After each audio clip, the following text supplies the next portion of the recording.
سورۃ النمل کی آیت نمبر 63 تا 66 تلاوت کی گئی ہے۔ گزشتہ درس میں اللہ تعالیٰ کی قدرت کے دلائل میں سے یہ ذکر ہوا تھا کہ پریشان حال شخص، مجبور مضطر آدمی، غم میں مبتلا، بیماری میں، پریشانی میں جب دعا مانگتا ہے تو وہ ذات اللہ کی ہی ذات ہے جو اس کی پریشانی کو دور کر دیتی، اس کے علاوہ کوئی ذات نہیں ہے۔ آج کے درس میں جو آیات پڑھی گئی ہیں ان میں پہلا مضمون یہ بیان ہوا ہے کہ سمندروں میں، جنگلوں میں، تاریکیوں میں انسان جب کھو جاتا ہے اور راستہ گم کر بیٹھتا ہے تو اس کو رہنمائی کرنے والی ذات وہ اللہ کی ذات ہے۔ بارشوں سے پہلے خوشخبری دینے والی ٹھنڈی ہوائیں وہ بھیجنے والی ذات اللہ کی ذات ہے۔ اگر اس میں کوئی کسی اللہ تعالیٰ کے ساتھ کسی کو شریک ٹھہرائے تو اللہ اس چیز سے بری ہے اور بہت بلند ہے۔ دوسرا مضمون یہ بیان ہوا ہے انسان کو پیدا کرنا، دوبارہ لوٹانا، اس کو روزی دینا، آسمان زمین کو اس کے لیے تابع کر دینا، یہ اللہ کا کام ہے، اگر کوئی اور ہے تو اس پر دلیل ہونی چاہیے۔ تیسرا اور آخری مضمون یہ بیان ہوا ہے کہ مشرکین کو ایک بڑا اعتراض یہ تھا کہ اگر قیامت آنے والی ہے تو پھر ہمیں بتائیں کہ وہ کب آئے گی، اگر تعین نہیں ہوگی تو ہم نہیں مانیں گے۔ تو قرآن نے اس کا مختلف انداز سے جواب دیا ہے۔ پہلی چیز کہ بعض چیزیں دنیا میں ایسی ہیں کہ اللہ کے علاوہ ان کا علم کسی کو بھی نہیں ہے آسمان اور زمین میں، جیسے قرآن میں دوسری جگہ صراحت ہے کہ 5 چیزیں ایسی ہیں کہ جن کا علم کسی کو نہیں۔ اس میں قیامت کا آنا، کل انسان کیا کرے گا، ماں کے پیٹ میں کیا ہے، نیک ہے، بدکار ہے، کیسا بچہ ہے، اور انسان کی موت کب ہوگی اور کس زمین پر ہوگی، بارش کب برسے گی، ان چیزوں کا علم اللہ نے اپنے پاس رکھا ہے جو مغیبات کہلاتی ہیں۔ تو قیامت کی تعیین، قیامت اس دن آئے گی اور اس میں اتنے دن رہ گئے ہیں، یہ تعین اللہ تعالیٰ نے کسی کو نہیں بتائی۔ پیغمبر صلی اللہ علیہ وسلم نے نشانیاں بیان فرمائی ہیں کہ قیامت آنے سے پہلے یہ ہو جائے گا، ان کو اشراط الساعہ یا علامات قیامت کہا جاتا ہے۔ تو ان لوگوں کا اعتراض یہ تھا کہ اگر قیامت ہے تو ہمیں دن بتائیں۔ فرمایا یہ کوئی ضروری نہیں کہ کسی چیز کی تعین نہ ہو تو اس کا وقوع نہیں ہوگا۔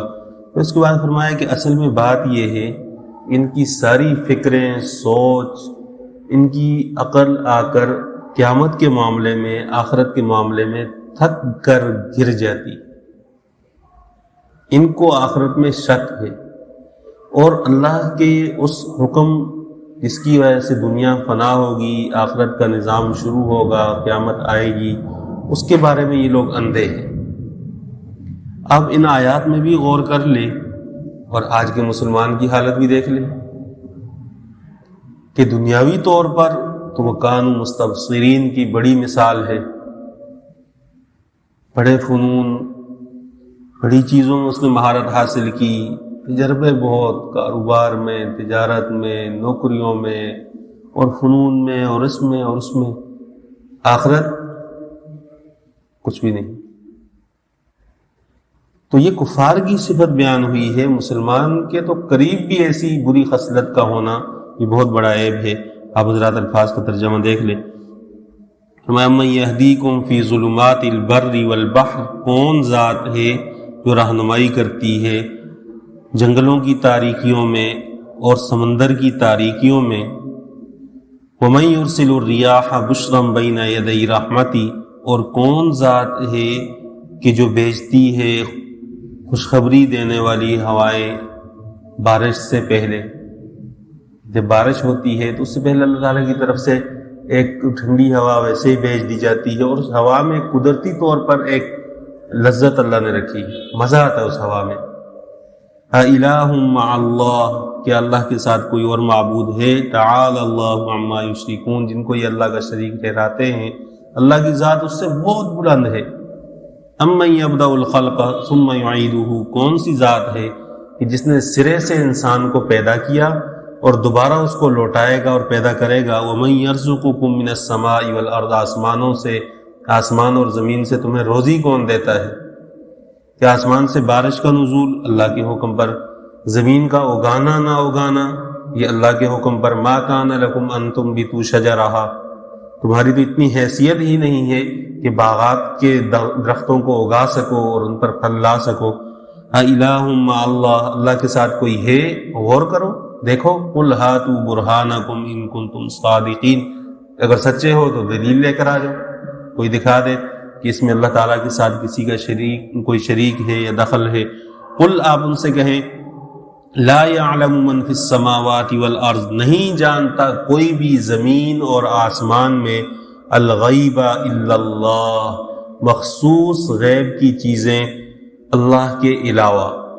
بعض چیزیں ایسی ہیں جن کا علم اللہ نے نہ کسی نبی کو دیا، نہ ولی کو دیا، کسی کو بھی اس کا علم نہیں دیا، اس کا علم اللہ نے اپنے پاس رکھا، ان کو مغیبات کہا جاتا ہے، کہ ان کا علم اللہ کے پاس ہے۔